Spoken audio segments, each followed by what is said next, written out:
Hi there, welcome back to the Grape Explorer. This is the WSET Level 1 walkthrough, helping you understand what the course covers and some of those questions you may get asked. This is part 3, so if you haven't checked out the other parts yet, go and check those out and then come back. Part 3 is all about learning outcome number 3, and learning outcome number 3 is understanding the key principles and practices involved in the storage and service of wine.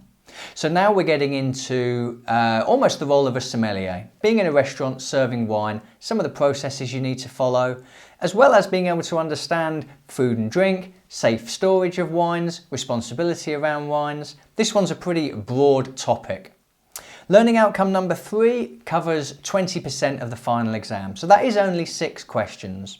And with previous videos, I'll go through each part of the assessment criteria and give you some example questions based on that. The assessment criteria for learning outcome 3 is as follows. You need to be able to identify and define the ideal conditions for storing and methods for preserving wine. You need to identify the recommended service temperature description for the principal types and styles of wine. You need to state the correct procedures for opening and serving wine, and then finally the principal food and wine interactions, and to be able to recognise the effect they have on the wine. Now, as I've said in previous videos, this is level 1, so if you're finding these questions either easy or you're getting them all correct, level 2 might be the right starting point for you, but level 1 helps you with the exam structure and the course. It gets you into the WSET mindset. So with that in mind, let's take a detailed look at the first part of the assessment criteria. This is where you're identifying and defining the ideal conditions for storing and the methods for preserving wine. So you're going to be talking about the right temperatures for storing wine, the light conditions that need to be in place, as well as how you position bottles. And then finally, from a preserving perspective, you may look at the vacuum system and the blanket system as good methods for preserving wine long term, particularly where that bottle of wine has been opened and not finished. So with that in mind, this next question is going to seem really easy. Which of the following can be used to keep wine fresh for longer? Is it the vacuum system, an ice bucket, a wine cooler or a cork? I don't need to spend too much time talking about this one, it was just on the last slide. The answer is, of course, the vacuum system. Bottles of wine are best stored in direct sunlight. Is that true or is that false? This, of course, remembering that not all the questions in the exam will be multiple choice. Some of them, on occasion, do take a true or false format, but it would be foolish, of course, to store wines in direct sunlight, so that, of course, is false. So the assessment criteria is relatively straightforward. I found that a lot of the questions that get asked in the exam around the storage of wine are really common sense. You know, you would never store wine in direct sunlight. That's prone to faulting the wine. Let's therefore move on to the next assessment criteria. And that's where you need to be able to identify the recommended service temperature description for the principal types and styles of wine. So for white and rosé wines, they are as follows. If it's a sparkling wine, it should be served well chilled. If it's a sweet wine, it should also be served well chilled. If it's a light or medium bodied white or rosé wine, it's best served chilled. And if it's a full bodied white, it's actually best served lightly chilled.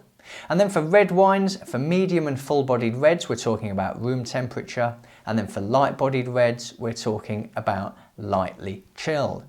And so generally, with that being the assessment criteria and what you'll cover, the questions that you get asked in the exam are therefore pretty obvious. You're being given a style of wine and you're going to need to be able to pair it with the right serving temperature.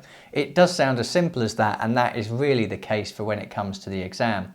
So what is the best serving temperature for sparkling wine? Is it room temperature, lightly chilled, well chilled, or chilled? And again, whilst we just had that on the slide, that might seem particularly easy. Of course, in an exam environment, things are absolutely different. You don't have your books to rely on, and the pressure of the exam, of course, can add additional stresses. But I think this one's pretty straightforward. The best serving temperature for sparkling wine is, of course, well chilled. Not only do you need to be able to talk about serving temperatures, you need to be able to talk through how you safely and correctly open bottles of wine. I say safely because I'm thinking about flying corks from sparkling wines.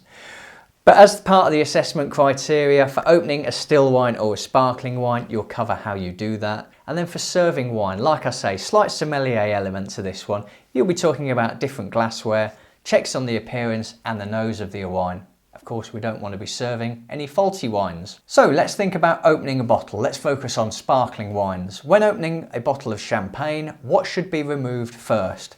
Is it the label? Is it the wire cage? Is it the cork? Or is it the wine? Again, it might seem like these are quite simple questions. And if that's the case, consider level 2 first. But these are typical level 1 questions that you get asked. And that's because this is what you're taught on the day of the course. So of course, you can't open a bottle of champagne without removing the wire cage first. That would make things very difficult. When preparing glasses for serving, what should you do? Should you heat them whilst pouring wine? Should you rinse them with detergent? Should you put them in a freezer to cool them? Or should you make sure to clean them and make sure there's no residue on them? Again, pretty obvious stuff, but a typical question at level 1. The answer, of course, is that you would check them to make sure they're clean with no residue. One of the other types of questions you might get asked in an exam is putting yourself in the scenario of serving customers and they ask you to serve a particular type of wine. So which of the following would you recommend to someone asking for a white wine? Would it be a Syrah, a Merlot, a Riesling or a Cabernet Sauvignon? And of course, as part of this learning outcome, you're needing to go back to learning outcome 2 to remember the principal grape varieties that are covered. All of the varieties on here right now are black with the exception of one. That of course is Riesling, so answer C would be correct. And then finally, as part of this assessment criteria, you need to be able to identify the principal food and wine interactions and to recognise the effect they will have on a wine. So components in food that are affecting wine are going to be sweetness, umami or savouriness, salt, acidity, flavour intensity, fat and chili heat.